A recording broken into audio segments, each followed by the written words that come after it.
ఆదిలాబాద్ జిల్లాలో ఇంకొక కల్చర్ ఏంటి అంటే ఈ ఒక మేల్ అండ్ ఫీమేల్ రోడ్లో పోతున్నారు అంటే వాళ్ళకి ఆపి వాళ్ళ రిలీజన్ చెక్ చేయాలి. ఎవరైనా ఆపోజిట్ రిలీజన్ ఉంటే వాళ్ళ పట్టుకొని వాళ్ళ డబ్బులు అడగడం, డబ్బులు ఇవ్వకపోతే పోలీస్ స్టేషన్ పంపడం, అది కొన్ని మన దృష్టిలో వచ్చినాయి. నేను వచ్చిన తర్వాత కూడా అట్లీస్ట్ 4 కేసెస్ కూడా వాళ్ళ పైన అయినాయి. నిన్న మొన్న కూడా సేమ్ ఇష్యూ జరిగితే అది కూడా మళ్ళీ కేసు నమోదు చేయడం జరిగింది. దయచేసి ఈ పోలీస్ పని పోలీస్కి let police only work for what ever work police is doing. మీకు ఏమైనా ఇన్ఫర్మేషన్ ఉంటే మనకి 100 డయల్ చేయండి. ఎందుకంటే మీ ఓవర్ ఎంతూజియాజం వల్ల మారల్ పోలీసింగ్ అంటారు దీన్ని. ఈ మారల్ పోలీసింగ్ వల్ల చాలాసార్లు లా అండ్ ఆర్డర్ ఇష్యూస్ కూడా అవుతుంది. దానికి పోలీస్ పని చేస్తున్నారు. 100 డయల్ చేయండి, SHO ఫోన్ చేయండి, CI ఫోన్ చేయండి, DSP ఫోన్ చేయండి. ఎవరు మీ హెల్ప్ చేయకపోతే నా ఫోన్ చేయండి. నా నెంబర్ అందరికీ తెలుసు. నా ఫోన్ చేస్తే నేను తొందరగా మా CCS టీం లేకపోతే లోకల్ CIకి నేను పోమని చెప్తాను. బట్ దయచేసి మీరు పోలీస్ పని మీ చేతిలో మీరు తీసుకోకండి. Let police do their work.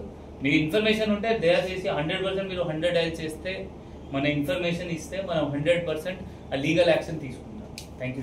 इधर कोई भी अगर दो रिलीजन के लड़का लड़की घूम रहे हैं तो कोई उसको रोक रहा है तो वो एक क्राइम है. आप के पास कुछ भी ऐसा करने की कोई पावर नहीं है. आपको कुछ करना है तो आप 100 डायल करिए, पुलिस एक्शन लेगी. आपके उन लोगों को रोकने की वजह से लॉ एंड ऑर्डर इशू का क्रिएट हो सकता है. काफ़ी लोग इसी चीज़ को पकड़ के पैसे भी एक्सटॉर्शन करते हैं. सो कृपया करके कुछ भी ऐसा इन्फॉर्मेशन है तुरंत हमें 100 डायल करिए, हम एक्शन लेंगे. చేసి రావచ్చు దట్ మన పార్ట్నర్స్ ఎవరు, వీసా, క్లౌడ్ ఫేర్. బట్ చాలా మంది జస్ట్ కొంచెం డబ్బులు ఆశ వల్ల ఇది మూసపోతారు. సో దయచేసి జస్ట్ దీనిలాగా దూరం ఉంటే బెటర్. ఇప్పుడు ఇన్స్పెక్టర్ గారు ఆల్రెడీ 100% మూసపోయారు ఇట్లయినా స్కామ్లో పోయి.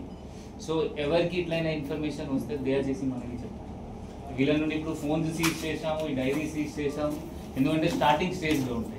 ఒక్కసారి డబ్బులు పోయినాయంటే అది 100% లాస్. బికాజ్ రికవరీ దీనిలో చాలా కష్టం ఉంటుంది. వీళ్ళ కింగ్ పిన్ ఎక్కడారు, వాళ్ళు మళ్ళీ వేరే ఛానల్స్ నుండి డబ్బులు మొత్తం సెండ్ చేస్తారు. అప్పుడు రికవరీ కూడా చాలా కష్టం. Thank you.